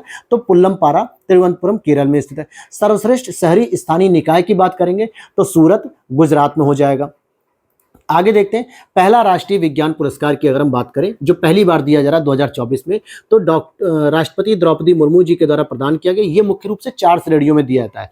एक होता है विज्ञान रत्न श्रेणी, जैसे भारत रत्न होता है, एक होता है विज्ञान श्री पुरस्कार, एक होता है विज्ञान युवा शांति स्वरूप भटनागर पुरस्कार, और कोई एक चौथी श्रेणी भी है, हाँ, विज्ञान टीम पुरस्कार। ये 4 श्रेणियां होती हैं। तो अगर हम बात करें विज्ञान रत्न के बारे में, तो भारतीय विज्ञान संस्थान IISc बेंगलुरु के जो प्रोफेसर हैं, प्रोफेसर गोविंद राजन पद्मनाभन जी को, जो कि बायोलॉजिकल साइंस से संबंधित है, इनको इसमें पुरस्कार दिया गया। और अगर हम विज्ञान टीम पुरस्कार की बात करेंगे तो इसरो की टीम को दिया गया चंद्रयान 3 के सफल प्रक्षेपण के लिए दिया गया। आगे हम बात करेंगे लता दीनानाथ मंगेशकर पुरस्कार 2025। जब ये पहली बार 2021 में शुरू किया गया था तो नरेंद्र मोदी जी को दिया गया था। ये इस बार दिया गया कुमार मंगलम बिरला जी को, चौथी बार दिया जा रहा है। उत्कृष्ट महिला पत्रकार का चमेली देवी पुरस्कार 2025, जो उत्कृष्ट महिला पत्रकार के नाम से दिया था चमेली देवी जैन पुरस्कार, जो मीडिया फाउंडेशन द्वारा दिया गया, जतिंदर कौर तूर को दिया गया। फिर आगे बात करेंगे सत्यजीत रे लाइफ टाइम अचीवमेंट अवार्ड। ये पश्चिम बंगाल फिल्म पत्रकार संघ द्वारा प्रसिद्ध फिल्म निर्देशक अपर्णा सेन को दिया गया। तो सत्यजीत रे कहां से थे? पश्चिम बंगाल से थे, ठीक है। और उनके संस्थान के द्वारा, यानी उनका एक संगठन है वहां पे, हालांकि वो तो अब नहीं है, तो उनके संगठन को आगे चलाया जा रहा है पश्चिम बंगाल फिल्म पत्रकार संघ के द्वारा, इनके द्वारा अपर्णा सेन को दिया गया। सुभाष चंद्र बोस आपदा प्रबंधन पुरस्कार की बात करें तो केंद्र सरकार के द्वारा संस्थागत श्रेणी का यह पुरस्कार भारतीय राष्ट्रीय महासागर सूचना सेवा केंद्र हैदराबाद को दिया गया। किसको दिया गया? भारतीय राष्ट्रीय महासागर सूचना सेवा केंद्र हैदराबाद को।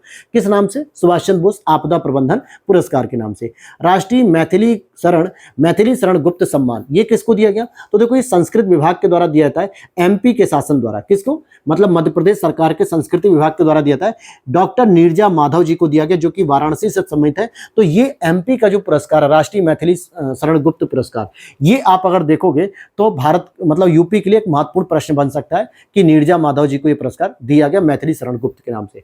इंदिरा गांधी शांति निशस्त्रीकरण विकास पुरस्कार 2024, तो ये इंदिरा गांधी मेमोरियल ट्रस्ट द्वारा चिली की पूर्व राष्ट्रपति मिशेल बैचेलेट को दिया गया। किसको दिया गया? मिशेल बैचेलेट को दिया गया। मदर टेरेसा मेमोरियल पुरस्कार 2024 की बात करें तो प्रसिद्ध उद्योगपति रतन टाटा जी को मरणोपरांत यह पुरस्कार दिया गया। मदर टेरेसा मेमोरियल पुरस्कार जो है कि दिया गया है मदर टेरेसा के नाम से। आगे बात करते हैं हम यहाँ पे कि आगे देखते हैं यहाँ पर कि 60वां फेमिना मिस इंडिया पुरस्कार किसको दिया गया। देखिए, मुंबई में आयोजित इस महत्वपूर्ण सौंदर्य प्रतियोगिता का खिताब एमपी की निकिता चोरवाल ने जीता था। पर्यावरण संरक्षण के लिए डॉक्टर एम.एस. स्वामीनाथन पुरस्कार किसको दिया गया। भारतीय आयुर्वेद एवं एकीकृत चिकित्सा संस्थान के अध्यक्ष अनंत दर्शन शंकर को अगस्त 2024 में दिया गया। मिस अर्थ इंडिया का पुरस्कार महाराष्ट्र की गौरी गोथांकर जी को दिया गया। मिस अर्थ इंडिया 2024 का पुरस्कार, ठीक है। लोकमान्य तिलक राष्ट्रीय पुरस्कार की बात करें तो राज्यसभा के सदस्य सुधा मूर्ति जी को जुलाई 2024 में मिला। पहला ओमन चंडी लोक सेवक पुरस्कार, ये ओमन चंडी फाउंडेशन के द्वारा लोकसभा में विपक्ष के नेता राहुल गांधी जी को दिया गया है जुलाई 2024 में। 25 जनवरी 2025 को केंद्र सरकार के द्वारा घोषित किए गए पद्म पुरस्कारों की श्रेणी, जैसे पद्म पुरस्कार, भारत रत्न, पद्म विभूषण, इनके बारे में हम बात करेंगे। तो 25 जनवरी को यह घोषित किया जाता है गणतंत्र दिवस की पूर्व संध्या पर, यानी 26 जनवरी से पहले।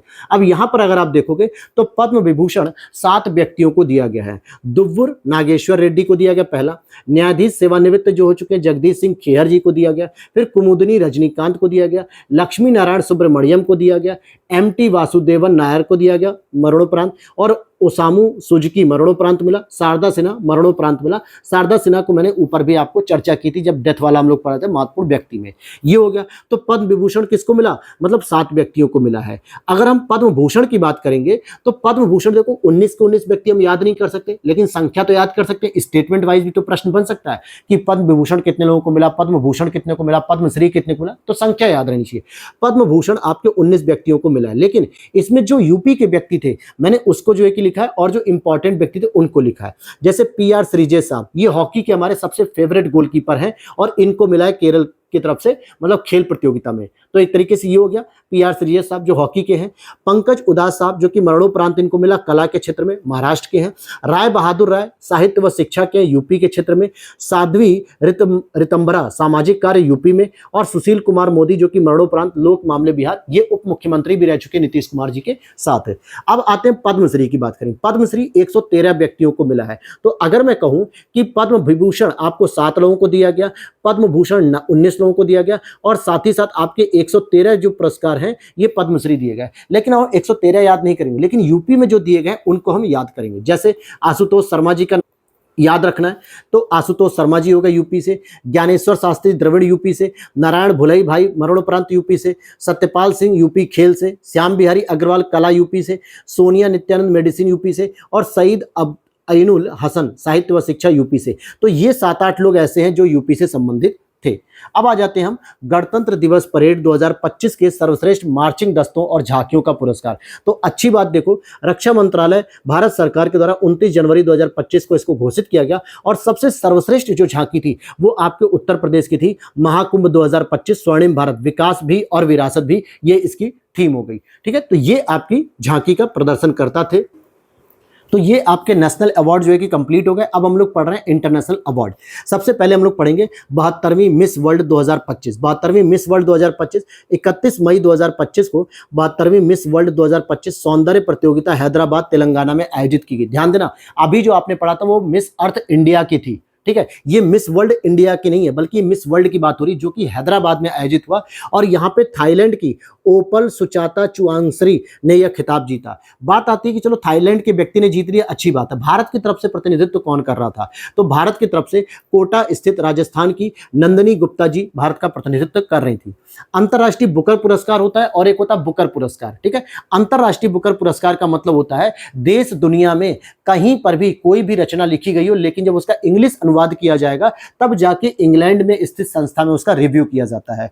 तो यहां पर इसलिए आप देखोगे 20 मई 2025 को लंदन में यह आयोजित हुआ। यह पुरस्कार कर्नाटक की लेखिका बानू मुश्ताक द्वारा लिखित तथा दीपा भास्ती द्वारा अनुदित उपन्यास हार्ट लैंप को प्रदान किया गया। क्या लिखा गया, ध्यान देना, 20 मई 2025 को लंदन में आयोजित यह पुरस्कार कर्नाटक की लेखिका बानू मुश्ताक द्वारा लिखित और दीपा भास्ती द्वारा अनुदित। तो जब तक अंग्रेजी में कन्वर्ट नहीं होगा तब तक अंतर्राष्ट्रीय बुकर पुरस्कार में उसकी काउंटिंग नहीं होती है। इसी तरीके से जेएनयू की प्रोफेसर थी, नाम आप लोग कमेंट कर दीजिएगा, मैं आपको टाइटल बताता हूं, सैंड ऑफ टॉम्ब करके कुछ था उनकी पुस्तक का नाम, लेकिन आपको नाम बताना वो राइटर कौन थी। फिर उनका इंग्लिश वर्जन जो है कि इसी अंतर्राष्ट्रीय बुकर पुरस्कार के लिए जीता गया था। याद आ गया तो कमेंट करके बताना आप लोग।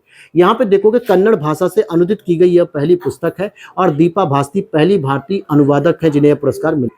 तो यहां तक ये बात समझ में आ गई। अंतर्राष्ट्रीय बुकर पुरस्कार, आगे बुकर पुरस्कार होगा वो मैं आपको बता दूंगा। पुलित्जर पुरस्कार की अगर हम बात करें, पुलित्जर पुरस्कार जो कि पत्रकारिता के क्षेत्र में दिया था, सबसे इंपॉर्टेंट तो यही पता होना चाहिए कि किस में दिया था, पत्रकारिता के क्षेत्र में दिया जाता है और ये सर्वोच्च पुरस्कार माना जाता है। मई 2025 में घोषित किया गया। हालांकि लोक सेवा श्रेणी में प्रो पब्लिका को दिया गया, प्रो पब्लिका को। खोजी पत्रकारिता की श्रेणी में स्टाफ ऑफ राइटर्स को दिया गया। अंतर्राष्ट्रीय रिपोर्टिंग में ये आपके डेक्लेन वॉल्स और staff of the New York times को दिया गया है। तो ये पुलित्जर पुरस्कार भी आपको पता चला। गोल्डमैन पर्यावरण पुरस्कार 2025, इसको देखते हैं। 21 अप्रैल 2025 को गोल्डमैन पर्यावरण फाउंडेशन के द्वारा विश्व भर के 7 पर्यावरणविदों को दिया गया जो पर्यावरण के संरक्षण के प्रति अवेयर रहते हैं। उस 7 में अगर हम बात करेंगे, ट्यूनीशिया से सेमिया धारवी, मंगोलिया से बदमुख लवंश दास, अल्बानिया से बेसजानी गुरी, अल्बानिया से ओल्सी निका, कैनारी द्वीप समूह से कार्लोस मेलो और यूएसए से लॉरेन एलन। तो आपको अगर याद होता तो ठीक है, नहीं याद होता तो हेडक मत लेना ज्यादा, ठीक है। चैंपियन ऑफ द अर्थ पुरस्कार की बात करें, हालांकि इससे मोदी जी को भी अवार्ड सम्मानित किया जा चुका है, चैंपियन ऑफ द अर्थ। इसको घोषित कौन करता है, तो संयुक्त राष्ट्र पर्यावरण कार्यक्रम यानी यूनाइटेड नेशन एनवायरमेंटल प्रोग्राम, जो कि दिसंबर 2024 में इसको घोषित करता है। एमी बोवर्स कार्डालिस, ये प्रेरणा और कार्य के लिए दिया गया, अमेरिका के हैं। ग्रेबियल पॉन, मतलब ग्रेबियल पॉन जो है कि प्रेरणा और कार्य के लिए रोमानिया के हैं। लूकी चीन, विज्ञान और नवाचार केंद्र के लिए। Madhav Gadgil, this is the important, Modi ji को भी ये पुरस्कार मिल चुका है, लेकिन इंपॉर्टेंट क्यों, क्योंकि लाइफ टाइम अचीवमेंट पुरस्कार माधव गाडगिल को मिला है भारत की तरफ से, ठीक है, champion of the earth award में। सेकेम, ये मिस्र जो है कि मिस्र के हैं, उद्यमशीलता सृष्टि से हैं। और एक और आप देखो कि सोनिया गुआजाजरा जो कि नेतृत्व के संबंध में ब्राजील से है। तो भारत की तरफ से आपको याद करना है माधव गाडगिल को। 32वां आरएसएफ प्रेस फ्रीडम अवार्ड्स, ये जो है कि आपका रिपोर्टर्स विदाउट बॉर्डर्स के द्वारा प्रदान किया था, क्योंकि अगर प्रेस की बात कर रहा है तो भैया रिपोर्टर्स की बात हो रही होगी। तो इसमें देखोगे the Courage Prize, the courage मतलब हिम्मती, जो हिम्मत के साथ जो है कि सच बोलता है सारी चीजें, तो वॉयल अल दाहो, ये फिलिस्तीन का एक संगठन है। और द इंडिपेंडेंस प्राइज अगर हम बात करें तो रविश कुमार जी को मिला है। इंडिपेंडेंट का मतलब कि आप अकेले जो है कि चलते, जैसे कहते हैं ना एकला चलो, रविन्द्रनाथ टैगोर कहते हैं एकला चलो, मतलब अकेले चलो, अकेले अपना मोर्चा संभालो। जैसे ही अडानी ग्रुप का जो है कि शेयर हुआ एनडीटीवी में, रविश कुमार जी ने छोड़ दी पत्रकारिता वहां से और स्वतंत्र अपना यूट्यूब चैनल बनाया और बहुत ही अच्छी तरीके से बारीकियों से जो है कि आलोचनात्मक जो है कि नजरिया डेवलप करते हैं। अगर आप एक सिविल सर्वेंट एस्पिरेंट हैं तो 2-3 लोगों के चैनल जरूर फॉलो किया करो, जैसे एक लल्लन टॉप हो गया और आपके जो है कि रविश कुमार जी हो गए। मैं ये नहीं कह रहा हूं कि बीजेपी के आलोचक हैं क्या, नहीं, आपके अपने अप्रोच को डेवलप करने के लिए बहुत जरूरी है कि हम सही चीजें तो ऑलरेडी हर जगह देख रहे हैं, कहीं कहीं खराब चीजों को देखने का भी नजरिया आपको डेवलप होता है। तो ये इंडिपेंडेंट श्रेणी में इनको रविश कुमार जी को मिला है। आगे बात करेंगे 73वीं मिस यूनिवर्स, अभी हमने मिस वर्ल्ड पढ़ा था, ठीक है, जो थाईलैंड की थी, और कोटा राजस्थान से जो है कि नंदनी जी इसमें पार्टिसिपेट की थी। लेकिन अब हम पढ़ रहे हैं मिस यूनिवर्स पढ़ रहे हैं। मैक्सिको में आयोजित किया गया था, यह खिताब डेनमार्क की विक्टोरिया कैजर थिलविंग ने जीता। इसमें भारत की तरफ से रिया सिन्हा ने पार्टिसिपेट किया था। अब देखो बुकर पुरस्कार आ गया। बुकर पुरस्कार सामान्यतः उन्हीं को दिया जाता है जिसकी जो रचना होती है वो आयरलैंड या फिर इंग्लैंड में प्रकाशित हुई हो। तो ब्रिटिश लेखिका सामंथा हार्वे के द्वारा लिखित अंतरिक्ष आधारित उपन्यास पर ही आधारित होकर जो है कि दिया गया। आप जब भी पढ़ोगे बुकर पुरस्कार को तो हमेशा उसमें आयरलैंड या यूके के ही लेखक लेखिका आते हैं। तो ये आर्बिटल के नाम से जो है कि इनको प्रदान किया गया। यह पुरस्कार प्रतिवर्ष अंग्रेजी में लिखे गए और यूके या आयरलैंड में प्रकाशित सर्वश्रेष्ठ उपन्यासों को ही दिया जाता है। अब आ जाते हैं miss grand international 2024, Bangkok Thailand में आयोजित इस प्रतियोगिता का खिताब भारत की रेचल गुप्ता ने जीता। किसने जीता? भारत की रेचल गुप्ता ने जीता। Green World Environment Award 2024, the Green Organisation द्वारा कॉर्पोरेट सामाजिक उत्तरदायित्व CSR की श्रेणी में भारत के सार्वजनिक क्षेत्र के उपक्रम कोल इंडिया लिमिटेड को दिया गया। किसको दिया गया? कोल इंडिया लिमिटेड को ग्रीन वर्ल्ड एनवायरमेंट पुरस्कार। 66वां रेमन मैग्सेसे पुरस्कार की बात करेंगे जो कि रेमन मैग्सेसे फाउंडेशन के द्वारा प्रदान किया था, जिसमें भूटान के हैं फुत्सो कर्मा, वियतनाम के गुयेन थिंग, इंडोनेशिया के फरहान फरवीजा, थाईलैंड के रूरल डॉक्टर्स मूवमेंट और जापान के मियाजाकी हायायो। तो ये आपको पता रहना चाहिए। Global Indian of the year पुरस्कार, global Indian of the year पुरस्कार मई 2025 में कनाडा इंडिया फाउंडेशन द्वारा प्रसिद्ध आध्यात्मिक गुरु और ईशा फाउंडेशन के संस्थापक सदगुरु जी को दिया गया है। विश्व खाद्य पुरस्कार की बात करेंगे तो 13 मई 2025 को विश्व खाद्य पुरस्कार की घोषणा की गई है, जो कि फूड एग्रीकल्चर ऑर्गेनाइजेशन के द्वारा दिया जाता है और ब्राजील के वैज्ञानिक डॉक्टर मारियांगला हंगारिया को दिया गया है। आगे देखते हैं प्रित्जर पुरस्कार। प्रित्जर देखो, पुलित्जर अलग है, पुलित्जर पत्रकारिता के लिए जाता है, लेकिन प्रित्जर आपका आर्किटेक्चर होता है, ठीक है। और चीन के आर्किटेक्ट लियू जियाकुन दास को दिया गया है। फिर आगे बात करेंगे सतत विकास नेतृत्व पुरस्कार 2025, ऊर्जा एवं संसाधन संस्थान जो टेरी के नाम से आता है, इसके द्वारा गुयाना के उपराष्ट्रपति डॉक्टर भारत जगदेव और ब्राजील के पर्यावरण एवं जलवायु मंत्री मरीना सिल्वा को प्रदत्त किया गया। किसको? मरीना सिल्वा को प्रदत्त किया गया है। आगे देखते हैं पर्यावरण उपलब्धि हेतु टाइलर पुरस्कार, जो पर्यावरण अचीवमेंट के लिए टाइलर पुरस्कार होता है, ये सेंड्रा डियाल और एडुआर्डो ब्रेंडियाजू, बड़ा खतरनाक नाम है भाई, याद कर लेना। अंतर्राष्ट्रीय सामाजिक सुरक्षा संघ गुड प्रैक्टिस अवार्ड जो है कि एशिया और प्रशांत क्षेत्र के लिए भारत के कर्मचारी भविष्य निधि यानी ईपीएफओ, ठीक है, इसको प्रदान किया गया दिसंबर 2024 में। आगे देखते हैं यहाँ पर 3 भारतीय विद्यार्थियों को वैश्विक उत्कृष्ट एम गवर्नमेंट पुरस्कार दिया गया, 3 भारतीय विद्यार्थियों को दुबई में आयोजित वर्ल्ड गवर्नमेंट समिट, जिसको हम लोग जो है कि एम गवर्नमेंट कह रहे हैं। इस पुरस्कार में 3 भारतीयों को कंप्यूटर विज्ञान विद्यार्थियों ने कांस्य पुरस्कार जीता, जिसमें सागर तेवतिया हैं, अभिनव मिश्रा हैं और अनुष्का सिंह जी हैं। इन्होंने क्या जीता? वर्ल्ड गवर्नमेंट समिट जो यूएई दुबई में हो रही थी, वहां पर जो है कि ये प्राइज जीता है। अंतर्राष्ट्रीय बाल शांति पुरस्कार तो अफगानिस्तान की नीला इब्राइसी हैं। 2024 के लिए भारत का सर्वश्रेष्ठ बैंक कौन सा रहा? तो अमेरिका की ग्लोबल फाइनेंस पत्रिका ने एसबीआई को घोषित किया। Mahatma Gandhi leadership award UK में भारतीय अभिनेता दारा सिंह खुराना जी को प्रदान किया गया। वैश्विक भाषा सम्मान जो कि मॉरिशस के प्रधानमंत्री प्रविंद कुमार जगन्नाथ जी ने दिया, हालांकि अब ये मॉरिशस के प्रधानमंत्री नहीं है, और इन्होंने जो है कि बालेंद्र शर्मा जी को दिया, तकनीकीविद थे, और तो बालेंद्र शर्मा दधीच लोक गायिका को दिया मालिनी अवस्थी जी, और बांग्ला पार्श्व गायिका जयती चक्रवर्ती को दिया, और टोटल 7 व्यक्तियों को दिया, जिसमें 3 भारत के थे। पहली Miss AI 2024 social media platform Fanvue द्वारा आयोजित इस प्रतियोगिता का खिताब मोरक्को की केंजा लाइडली को दिया गया, और भारत की जारा सतावरी शीर्ष 10 में पहुंची थी। आगे देखते पेन प्रिंटर प्राइज की बात करें तो प्रसिद्ध भारतीय लेखिका अरुंधति राय 27 जून 2024 को इनको अवार्ड मिला, और यह पुरस्कार पाने वाली पहली भारतीय महिला हो चुकी है पेन प्रिंटर प्राइज के बारे में। और IAF वर्ल्ड स्पेस अवार्ड की बात करेंगे तो इंटरनेशनल एस्ट्रोनॉटिकल फेडरेशन के द्वारा इसरो की चंद्रयान टीम जो थी, चंद्रयान 3 की टीम, इसको जो है कि स्पेस का अवार्ड दिया गया 2024 का। तो यहां तक हमने लोगों क्या पढ़ लिया दोस्तों?